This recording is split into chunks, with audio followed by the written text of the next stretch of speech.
ចាសួស្តីបងប្អូនទាំងអស់គ្នាថ្ងៃនេះផងដែរខ្ញុំចង់ចែករំលែកតាក់ទងជាមួយនឹងឈុតគ្រឿងសម្អាងមួយដែលមានឈ្មោះថា Atomy Absolute Selective Skincare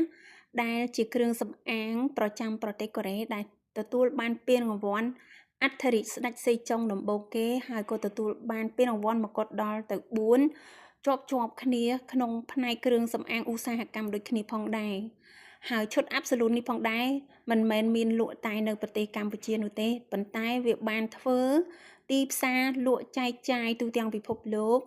តាមរយៈក្រុមហ៊ុន Atomy ដែលបានបើកសាខាក្រុមហ៊ុនធំលំដាប់ពិភពលោកបានទៅដល់ប្រទេសមហាអំណាចល្បីៗជាច្រើនផងដែរហើយក៏មានអតិថិជនមហាជនជាច្រើនទូទាំងពិភពលោកក៏បានប្រើជាមួយនឹងឈុតថែរក្សាស្បែក Skin Care Selective Atomy នេះផងដែរចា៎បងប្អូនទាំងអស់គ្នាឥឡូវក្រុមហ៊ុនកំពុងតែមានការប្រម៉ូសិនណាលឿនចាតម្លៃដើម$237ហើយឥឡូវគឺកំពុងតែប្រម៉ូសិនដើមឆ្នាំ2026នេះគឺក្រុមហ៊ុននៅសល់តែ$199ទេបងប្អូនទាំងអស់គ្នា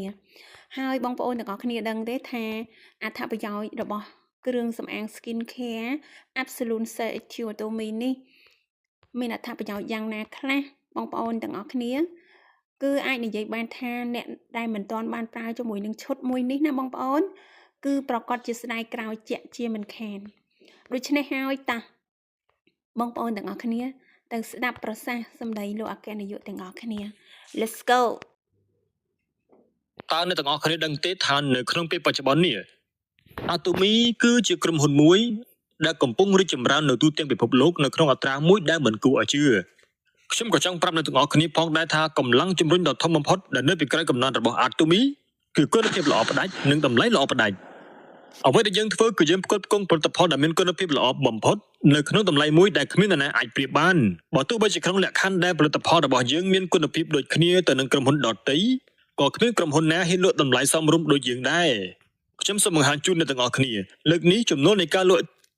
ផលិតផលឈុត Absolute របស់យើងគឺលើសពី1 trillion won ឯណោះតើអ្នកដឹងទេពីដំបូងឡើយវាធ្លាប់ជាផលិតផលមួយដែលគេតែងតែមើលស្រាលថាជាគ្រឿងសម្អាងដែលគ្មានឈ្មោះនិងប្រវត្តិច្បាស់លាស់សមាជិករបស់យើងដែលចាប់ផ្ដើមតាំងពីដំបូងនោះក៏ប្រហែលជាធ្លាប់ឮពាក្យទាំងអស់នេះហើយអតិថិជននោះក៏តែងតែមើលស្រាលផងដែរថាគ្រឿងសម្អាងអីគ្មានឈ្មោះគ្មានអីត្រឹមត្រូវបែបនេះចង់ឲ្យខ្ញុំសាកលាបមែនទេក៏ប៉ុន្តែនៅប្រទេសកូរ៉េឥឡូវនេះឈុត Absolute របស់យើងគឺជាប្រភេទផលិតផលថែរក្សាស្បែកដែលលក់ដាច់ជាងគេតែម្ដងតែអ្នកទាំងអស់គ្នាចង់ដឹងថាលក់អស់ប្រមាណឈុតដែរទេតម្លៃមួយឈុតគឺ$198,000 វ៉ុនដូចនេះប្រសិនបើយើងលក់រាយមួយមុខគឺមានតម្លៃ$33,000 វ៉ុនដូចនេះបើការលក់ចេញយើងបាន1 trillion វ៉ុនគឺស្មើនឹងយើងនឹងលក់អស់ចំនួនលើសពី$3,000,000ដបឯណោះទាំងអស់គ្នាសាកគិតទៅមើលគ្រឿងសម្អាងមួយប្រភេទនេះបានលក់អស់$3,000,000ដបតើអ្នកទាំងអស់គ្នាដឹងទេថាតើផលិតផលថែរក្សាស្បែកមិនថាប្រភេទណាក៏ដោយ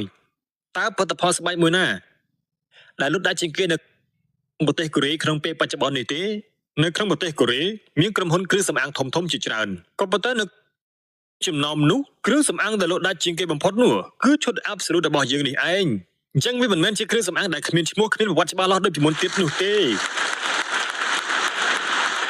គ្រឿងសម្អាងរបស់យើងនេះតម្លៃដែលយើងលក់ចេញគឺត្រឹមតែ$33,000 វ៉ុនក្នុងមួយមុខតែប៉ុណ្ណោះខ្ញុំហ៊ានធានាថាសម្រាប់គុណភាពវិញគឺមិនអោយចាញ់ផលិតផលគេដែលមានតម្លៃ$33,000 វ៉ុននោះទេនេះមិនមែនខ្ញុំចេះតែអះអាងនោះទេគឺវាមានផុសតាងជាក់ស្ដែង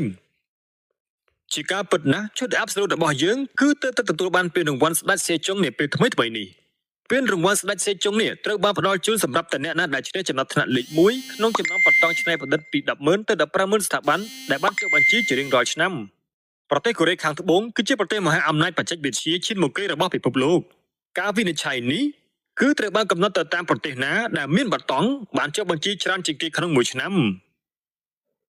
ហើយឥឡូវនេះបតង់កាន់តែច្រើនកំពុងតែបានចុះបញ្ជីនៅក្នុងប្រទេសកូរ៉េខាងត្បូងជាជាងនៅសហរដ្ឋអាមេរិកជប៉ុននិងអាល្លឺម៉ង់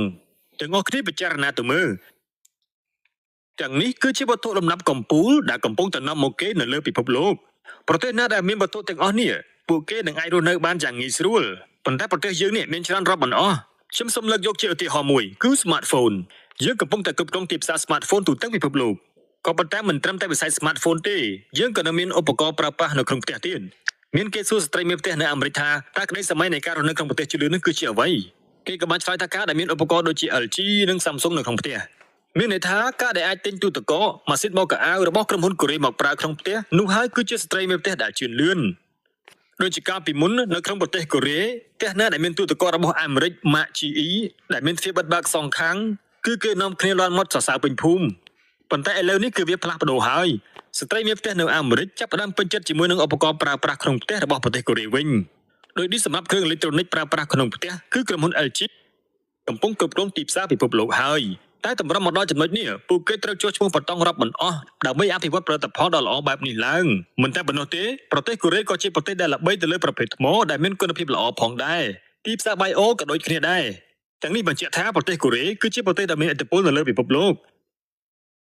ដូច្នេះហើយពេលនេះប្រទេសកូរ៉េខាងត្បូងគឺជាប្រទេសមហាអំណាចបច្ចេកវិទ្យាមួយដែលឈានមុខគេនៅលើពិភពលោកប៉ុន្តែក្នុងចំណោមបន្តង់ទាំងនោះផ្នែកដែលជាប់ចំណាត់ថ្នាក់លេខ1មិនមែនជាយន្តហោះគ្រឿងអេឡិចត្រូនិក smartphone ឬការសាងសង់នាវានោះទេនៅក្នុងការប្រកួតប្រជែងនេះជាមួយនឹងបន្តង់ជាច្រើនគ្រឿងសម្អាងគឺបានឈ្នះពេលរង្វាន់ស្ដេចសេជុងអញ្ចឹងសួរថាតើអ្នកវិនិច្ឆ័យទាំងអស់នោះឈួតឬក៏មកពីស្ថាបនិកសង្ហាពេកតើមកពីអ្វីទៅបានជាគេផ្ដល់សម្រេចចិត្តផ្ដល់ពេលរង្វាន់មកឲ្យយើងទៅវិញនេះមែនទេគឺវាមានហេតុផលជាក់លាក់ក្នុងការផ្ដល់ពេលរង្វាន់នេះមកឲ្យយើងបន្តង់នៅក្នុងគ្រឿងសម្អាង Absolute គឺជាបច្ចេកវិទ្យាដែលត្រូវបានប្រើប្រាស់នៅក្នុងវិស័យឱសថហើយត្រូវបានផ្ទេរទៅឲ្យផ្នែកគ្រឿងសម្អាងនេះគឺជាអ្វីដែលយើងហៅថាការបញ្ចូលគ្នាខ្ញុំនឹងបញ្យល់អំពីការចូលរួមបញ្ចូលបច្ចេកវិទ្យាពីវិស័យផ្សេងបើអ្នកគ្រាន់តែប្រាថ្នាប្រឆាំងមហារាជវាមិនត្រឹមតែសម្រាប់កសិការមហារាជទេកសិការធម្មតាទៀតនឹងក៏ស្លាប់ដែរដូច្នេះហើយគេចាប់ផ្ដើមបង្កើតបច្ចេកវិទ្យាដែលអាចបញ្ជូនទៅសម្រាប់តែកសិការមហារាជតែមួយមុខប៉ុណ្ណោះបច្ចេកវិទ្យានោះគេហៅថា DDS ដែលពាក្យពេញនោះគឺ Drug Delivery System ប៉ុន្តែបច្ចេកវិទ្យាមួយនេះត្រូវបានគេរួមបញ្ចូលនៅក្នុងការអនុវត្តចំពោះឧស្សាហកម្មគ្រឿងសម្អាងផងដែរឧទាហរណ៍ដូចជាសារធាតុផ្សំដែលបំបត្តិស្នាមជ្រួញត្រូវតែដាក់ទៅកាន់តំបន់ដែលទាក់ទងទៅនឹងស្នាមជ្រួញហើយសម្រាប់សារធាតុដែលធ្វើឲ្យស្បែកសវិញគឺធ្វើយ៉ាងណាត្រូវកំណត់ទៅលើគោលដៅទៅលើកោសិកាដែលផលិតនៅសារធាតុពណ៌មេឡានីននៅក្នុងខ្លួនរបស់យើងដោយនេះហើយគ្រឿងសម្អាងដែលមានបច្ចេកវិទ្យាបែបនេះគឺពិតជាអស្ចារ្យណាស់គ្រឿងសម្អាងរបស់យើងមានតម្លៃធូរជាងគេមិនមែនព្រោះតែវាមានគុណភាពអន់នោះទេជាស្ដែងវាមានគុណភាពខ្ពស់និងបានប្រើប្រាស់បច្ចេកវិទ្យាទំនើបទាន់សម័យទៀតផងខ្ញុំមានមោទនភាពនៅក្នុងការនិយាយថាគ្រឿងសម្អាងរបស់យើងគឺដើរទាន់សម័យបច្ចេកវិទ្យានៃគ្រឿងសម្អាងល្បីៗនៅអឺរ៉ុបតាំងពី10ឆ្នាំមុនមកម្ល៉េះយើងលក់ធូរថ្លៃមិនមែនដោយសារតែគុណភាពយើងមិនកើតនោះទេផលិតផលរបស់យើងមានគុណភាពខ្ពស់ប៉ុន្តែយើងលក់តម្លៃធូរថ្លៃគឺដោយសារតែយើងលក់ចេញក្នុងបរិមាណច្រើនរាប់ពាន់រាប់ម៉ឺនដបឯណោះតាមពិតទៅអតិថិជនដែលទិញគ្រឿងសម្អាងរបស់យើងទៅប្រើហើយគឺទិញប្រើដោយពេញចិត្តតម្លៃគឺគេទិញប្រើដោយសារគុណភាពល្អតម្លៃសមរម្យមិនបានគិតទៅលើកម្រៃជើងសារនោះទេនេះហើយដែលគេហៅថាគោលការណ៍គិតទៅដល់ប្រយោជន៍របស់អ្នកប្រើប្រាស់ហេតុអ្វីបានជាគេទិញរបស់យើងប្រើប្រាស់ហេតុអីណែគឺដោយសារតែគេយល់ឃើញថារបស់ដែលគេត្រូវទិញវាមានគុណប្រយោជន៍ខ្ពស់ជាងតម្លៃសាច់ប្រាក់ដែលពួកគេមាននៅក្នុងដៃរបស់ពួកគេ